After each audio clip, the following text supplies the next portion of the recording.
Welcome, tech enthusiasts and future AI overlords. You're tuned into Mapping the AI Frontier, where we navigate the treacherous waters of GenAI startups without capsizing our sense of humor. That's right, Mark.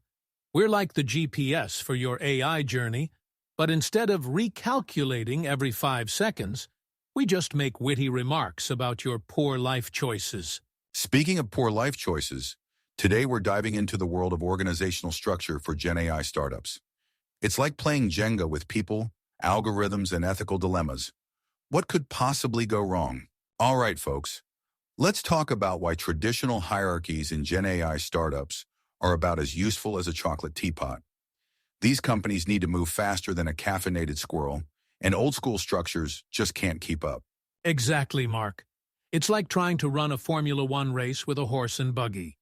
You might look classy, but you're definitely not winning any prizes for speed or agility. So true, Tom. Instead, we need to think of these startups as a sort of organizational transformer. You know, Autobots roll out, but for business structures. They need to be able to shift and adapt faster than you can say, ethical AI dilemma. Now, we're not talking about the kind of matrix where Keanu Reeves dodges bullets in slow-mo, although that might be a useful skill in some startup board meetings. I'd pay to see that. But seriously, this matrix structure is all about grouping employees by both function and project. It's like a Rubik's Cube of talent, colorful, complex, and likely to drive you mad if you don't know what you're doing. Exactly. And just like a Rubik's Cube, there's always that one smart aleck who claims they can solve it in under a minute. In the startup world, that's usually the overconfident CEO with a revolutionary AI idea.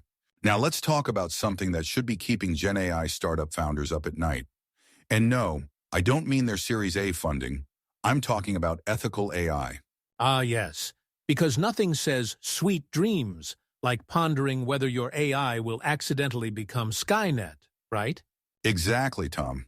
That's why smart startups are weaving ethics into their org structure faster than a spider on espresso. We're talking dedicated ethics boards, embedded ethics specialists. It's like having a Jiminy Cricket for every AI project.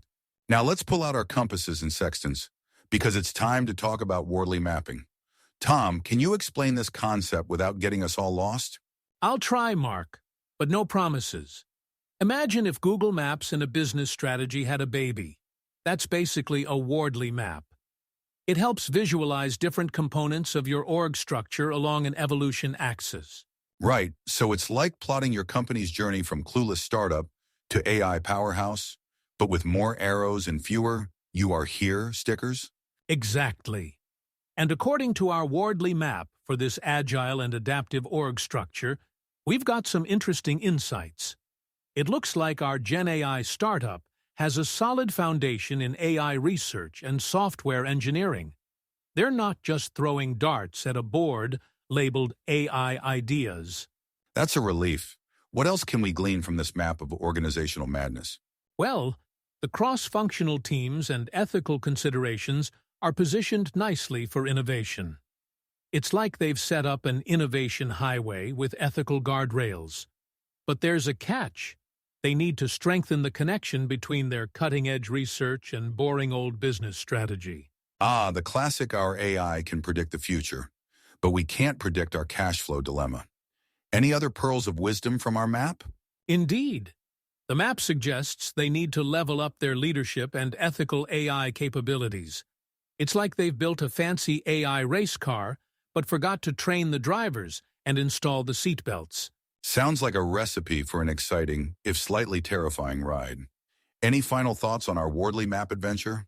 Just that this map is a great starting point, but like any good GPS, it needs regular updates.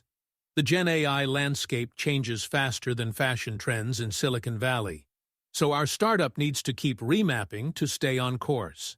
Well, folks, we've journeyed through the treacherous terrain of GenAI startup organizational structure.